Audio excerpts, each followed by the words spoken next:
Copyright disclaimer under Section 107 of the Copyright Act 1976. Allowance is made for fair use for purposes such as criticism, comment, news reporting, scholarship, and research. Fair use is a use permitted by copyright statute that might otherwise be infringing. Non-profit, educational or personal use tips the balance in favor of fair use.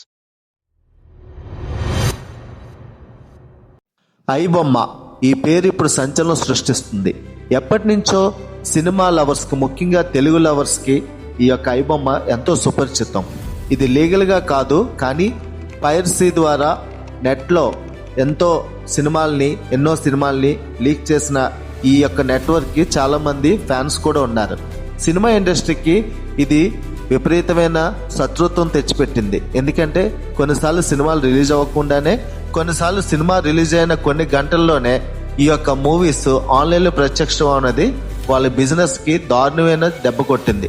ఎంత దెబ్బ కొట్టిందంటే, Hyderabad police commissioner C V Anand గారు చెప్పిన మేరకు ఒక్క తెలుగు ఇండస్ట్రీకే 2024లో 3,700 కోట్ల నష్టం జరిగింది. మొత్తం ఇండియన్ ఫిల్మ్ ఇండస్ట్రీకి 22,400 కోట్ల లాస్ జరిగింది. అంటే మీరు ఊహించవచ్చు, ఆల్మోస్ట్ సినిమా వాళ్ళకి జరిగే బిజినెస్ కంటే ఈ యొక్క పైరసీ ఛానల్ అయిన ఐబొమ్మ ద్వారా జరిగే నష్టమే చాలా ఎక్కువగా ఉంది. ఐబొమ్మ డైరెక్ట్గా పోలీసులకే వార్నింగ్ ఇచ్చినట్టు సర్క్యులేట్ అవుతున్న ఆ యొక్క మీడియా యొక్క రిపోర్ట్స్లో ఎంతవరకు నిజం ఉంది? ఆ యొక్క స్క్రీన్ షాట్ని గమనిస్తే ఇది సుమారుగా 2023 నుంచే మనకి సర్క్యులేట్ అవుతుంది.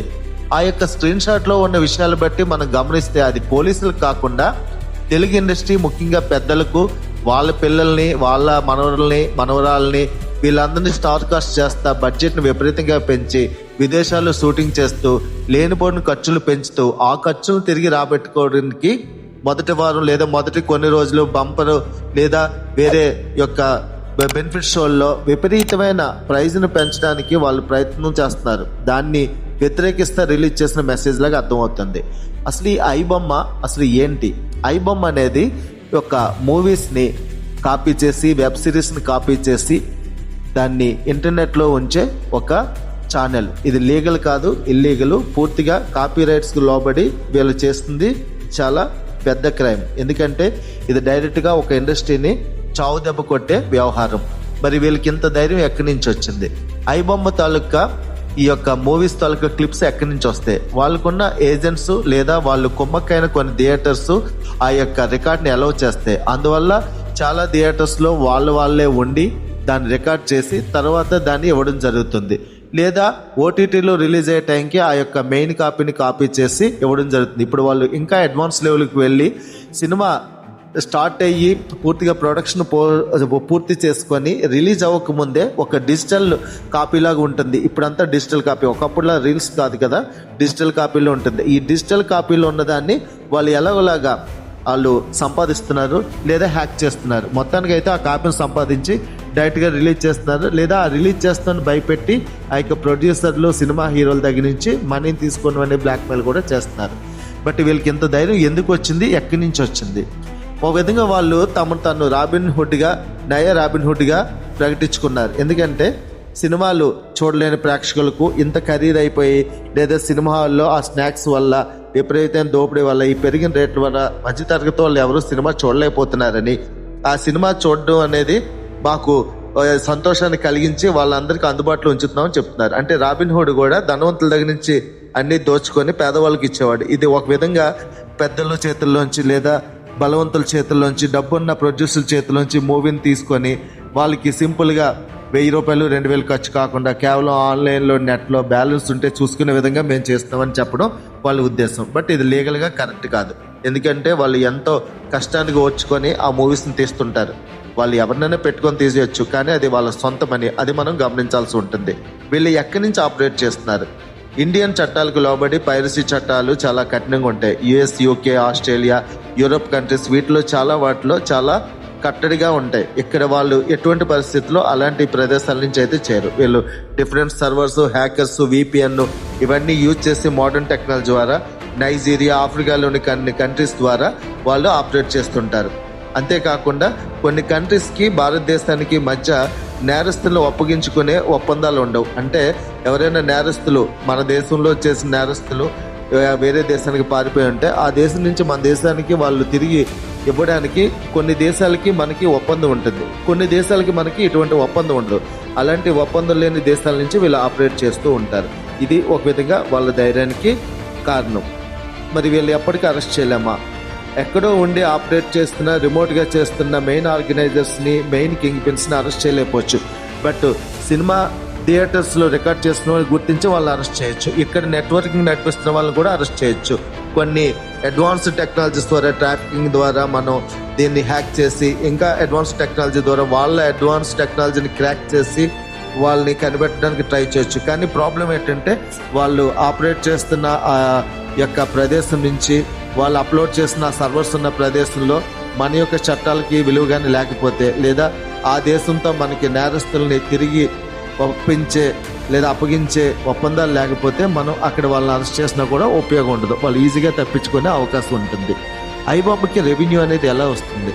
ఐబాంకి రెవెన్యూ అనేది తన ఛానల్ని విపరీతమైన ట్రాఫిక్ వచ్చేటట్టుగా క్రియేట్ చేసుకోవడం వల్ల, అంటే కొత్త మూవీస్ వచ్చినప్పుడు, మంచి క్రేజ్ ఉన్న మూవీస్ వచ్చినప్పుడు, హై బడ్జెట్ మూవీస్ వచ్చినప్పుడు అది వెంటనే రిలీజ్ చేయడానికి ట్రై చేస్తుంటుంది. అలాంటప్పుడు చాలా మంది ఆ ఛానల్ చూడడానికి ట్రై చేస్తుంటారు. ఇండియాలో ఇలాంటి చట్టాల పట్ల అవగాహన లేకపోవడం ఒకటి, కొంచెం క్రమశిక్షణ లోపం ఒకటి, దీని పట్ల మనకి పెద్దగా భయం లేకపోవడం ఒకటి, మన వాళ్ళకు కూడా మన చట్టాల మీద అంత గౌరవం లేకపోవడం ఒకటి, వీటన్నిటి వల్ల పైరసీ చూడడానికి మన వాళ్ళు ఏమాత్రం కూడా వెనకడుగు వేయట్లేదు. చాలాసార్లు సోషల్ మీడియా వేదికగా లేకపోతే పబ్లిక్గానే మేము ఓటీటీలో కానీ లేదా ఐబాంలో కానీ చూస్తామని చెప్తూ ఉంటారు. అంతేకాకుండా మధ్యతరగతి వల్ల మనం అర్థం చేసుకోవాల్సి ఉంటుంది. ఇప్పుడు ఈ రెవెన్యూ అనేది గూగుల్ వల్ల యాడ్స్ని క్రియేట్ చేయడం వల్ల, వేరే వెబ్సైట్స్ యాడ్స్ని అక్కడ పెట్టడం వల్ల వీళ్ళకి రెవెన్యూ క్రియేట్ అవుతుంది. ఎందుకంటే ఆ యొక్క వెబ్సైట్లో విపరీతమైన ట్రాఫిక్ ఉన్నప్పుడు గూగుల్ యాడ్స్ని ప్లే చేస్తుంది. ఆ విధంగా వీళ్ళకి చాలా రెవెన్యూ వచ్చే అవకాశం ఉంది. వీళ్ళు నిజంగానే అందరికీ నచ్చుతున్నారా? ప్రొడ్యూసర్లకి, సినిమా ఇండస్ట్రీకి వీళ్ళు పరమ శత్రువులు. ఎటువంటి పరిస్థితుల్లో వాళ్ళు నచ్చరు. కానీ పేద ప్రజలకి, మధ్యతరగతి ప్రజలకి ఇప్పుడు డేటా విప్లవం వచ్చాక, స్మార్ట్ ఫోన్స్ వచ్చాక అందరికీ స్మార్ట్ ఫోన్ నుండి ఒక డేటా అవైలబుల్ ఉంటుంది కాబట్టి ఒక 50 రూపాయల్లో మనకి ఒక మంచి మూవీ అయిపోతుందనే ఆలోచన ఉంది. అందువల్ల చాలామంది పేదవాళ్ళు, మధ్యతరగతి వాళ్ళు, కొంత ఉన్నత మధ్యతరగతి వాళ్ళు కూడా ఈ యొక్క ప్లాట్ఫామ్స్ని ఎక్కువగా ఎంకరేజ్ చేస్తున్నారు. ఇది లీగల్ కాకపోయినా కూడా వాళ్ళ వ్యూ ఆఫ్ పాయింట్లో ఇది కరెక్ట్.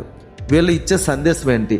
ఐబామ్ అనేది మీరు నిజంగా అక్కడ వాల్యూ లేకుండా, అక్కడ అంత బడ్జెట్ లేకుండా చాలా ఎక్కువగా బడ్జెట్ చేస్తున్నారని, ఒక 150 కోట్లు 200 కోట్లు తెలుగు సినిమాల్లో, తమిళ సినిమాల్లో, కన్నడ సినిమాల్లో మీరు మ్యాక్సిమం హీరోస్కి ఇస్తున్నారని, లేకపోతే టెక్నీషియన్స్కి ఇస్తున్నారని, అక్కడ ఉండే ల్యాబరర్స్ కానీ, వర్కర్స్ కానీ, పెద్దగా చిన్న చిన్న యాక్టర్స్ కానీ ఏమి ఇవ్వట్లేదని, దానివల్ల కొన్ని కుటుంబాలే బ్రతుకుతున్నాయని, అనవసరమైన షూటింగ్లు చేస్తున్నారని, లేనిపోని ఖర్చులు చేస్తున్నారని వాళ్ళు భావిస్తున్నారు. ఒక విధంగా ఇండస్ట్రీకి కూడా ఇది ఒక వార్నింగ్. బట్ ఇండస్ట్రీ దీన్ని ఎంతవరకు పట్టించుకుంటుంది? ఇండస్ట్రీ పట్టించుకుంటుంది, కానీ వాళ్ళు తిరిగి వీళ్ళని భయపెట్టాలని చూస్తున్నారు. తమకున్న రాజకీయ లేదా ఫైనాన్షియల్ లేదా ఇతర పలుకుబడి ద్వారా వాళ్ళు వీళ్ళని భయపెట్టాలని చూస్తున్నారు. దీనివల్ల ఏమైనా వర్కౌట్ అవుతుందా? వర్కౌట్ అయితే అవడం లేదు. ఎందుకంటే కంటిన్యూస్గా ఈ యొక్క ఐబాంలో వస్తాయని చాలామంది ఆడియన్స్ రివ్యూస్ని చూసి, లేదా కొంత యావరేజ్గా ఉన్నా, బిలో యావరేజ్గా ఉన్నా, లేకపోతే ఎక్కువ మంది ఫ్యామిలీస్ ఉన్న కుటుంబ సభ్యులు ఉన్నా కూడా వాళ్ళు థియేటర్కి వెళ్ళి చూడకుండా ఈ ఐబాంబ్ లాంటి దాన్ని ఆశ్రయిస్తున్నారు. దానివల్ల విపరీతమైన రెవెన్యూ లాస్ ఉంది. కొంతమంది హీరోలు, కొంతమంది ప్రొడ్యూసర్లు మాత్రం రిపీట్గా తీయగలుగుతున్నారు. ఇలాగే మెల్లిగా జరిగితే తెలియకుండానే ఇండస్ట్రీ కనుమరుగయ్యే అవకాశం ఉంది. ఎందుకంటే ఇప్పుడు ఎంటర్టైన్మెంట్ అనేది ఓటీటీకి వచ్చేసింది, మొబైల్కి వచ్చేసింది, టీవీకి వచ్చేసింది. సో చాలా విధాలుగా పీపుల్ ఎంటర్టైన్ అవుతున్నారు. కాబట్టి ఈ యొక్క సినిమా థియేటర్కి వెళ్ళే సినిమాని చూడడమైన అలవాటు మెల్లిగా తగ్గిపోతూ వస్తుంది. ఇది మనం చాలా కాలం నుంచి గమనించవచ్చు. ఇదే ట్రెండ్ కానీ కంటిన్యూ అయితే సినిమా ఇండస్ట్రీ దారుణంగా దెబ్బతినే అవకాశం ఉంది. పోలీసులు ఈ ఛాలెంజ్ని టేకప్ చేస్తారా? వాళ్ళు ఏం చేయబోతున్నారు? పోలీసులు ఎప్పుడు కూడా క్రిమినల్స్ని, సైబర్ క్రైమ్స్ని, ఇలాంటి వాటిని ఎప్పుడు ఎంకరేజ్ చేయరు. వాళ్ళు చట్టాలను కాపాడే, రక్షించే వాళ్ళు కాబట్టి ఎప్పుడు కూడా చివరి వరకు ఇలాంటి వాటి పని కట్టడానికే ట్రై చేస్తారు. వాళ్ళు కొన్ని అడ్వాన్స్డ్ టెక్నాలజీస్ని వాడుతున్నారు, క్రాక్ చేయడానికి ట్రై చేస్తున్నారు, మెయిన్ సర్వర్స్ని తెలుసుకోవడానికి ట్రై చేస్తున్నారు.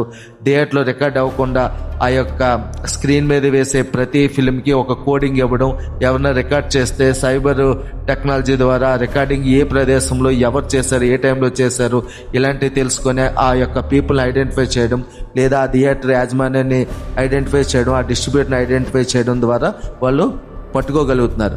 ఎట్టి పరిస్థితుల్లో కూడా వాళ్ళు చివరి వరకు ట్రై చేస్తున్నారు. అంతేకాకుండా అటువంటి పనులు చేసేవాళ్ళు ఏ దేశంలో అయితే దాక్కుంటున్నారో అటువంటి దేశం ప్రభుత్వాలతో వాళ్ళు సంప్రదింపులు చేసి వాళ్ళు ఆ యొక్క నేరస్తుల్ని తిరిగి మన దేశానికి అందించే విధంగా ఒప్పందాలు చేసుకోవడానికి కూడా ప్రయత్నిస్తున్నారు. సినిమా ఇండస్ట్రీ ఏం నేర్చుకుంటుంది, ఏం నేర్చుకోలేకపోతుంది. సినిమా ఇండస్ట్రీ అనవసరమైన ఖర్చులు చేయడం, తమ పిల్లల్ని, తమ మనవల్ని, మనవరాల్ని హీరోలుగా పెట్టుకొని, హీరోయిన్లుగా పెట్టుకొని సినిమా చేయాలనుకోవడం మంచి విషయమే. కానీ అది ప్రజలపై బలవంతంగా, అంటే సుమారుగా ఒక 50 కోట్ల బడ్జెట్ అయ్యే మూవీని 100 కోట్లు 150 కోట్లు చేసి వాళ్ళు తీయడం తప్పేం లేదు. బట్ తీసినప్పుడు సాధారణమైన టికెట్లుగా వాళ్ళు రిలీజ్ చేయాలని అనుకోవట్లేదు. మొదటి వారంలోనే లేదా బెనిఫిట్ షోల ద్వారానే చాలా వరకు డబ్బు వచ్చాయని ఆలోచనతో ప్రభుత్వాలను అప్రోచ్ అయ్యి 150 రూపాయలు 200 రూపాయలు ఉండే ఈ టికెట్స్ని 1000 రూపాయల వరకు పెంచి, లేదా మొదటి వారంలో 300 400 500 వరకు పెంచి దాని ద్వారా దాన్ని తిరిగి రాబట్టుకునే ప్రయత్నం చేస్తున్నారు. అంతేకాకుండా చాలామంది సినిమా పెద్దల చేతుల్లోనే ఈ థియేటర్స్ ఉండి, ఆ థియేటర్స్ యొక్క రన్నింగ్, లోపల ఉండే స్నాక్స్, ఇతర ఖర్చులు, ఎంటర్టైన్మెంట్ అవన్నీ పెంచి యొక్క ప్రేక్షకులను నడ్డి విరగొడుతున్నారు. వాళ్ళు పెద్దగా లెసన్స్ నేర్చుకోలేదని గమనించాలి. ఏదైనా మనకి ప్రకృతి నేర్పించిన విధానంలో మనం ఏదైనా అతి చేస్తే అది చివరికి మనల్ని ముంచి నాశనం చేస్తుంది.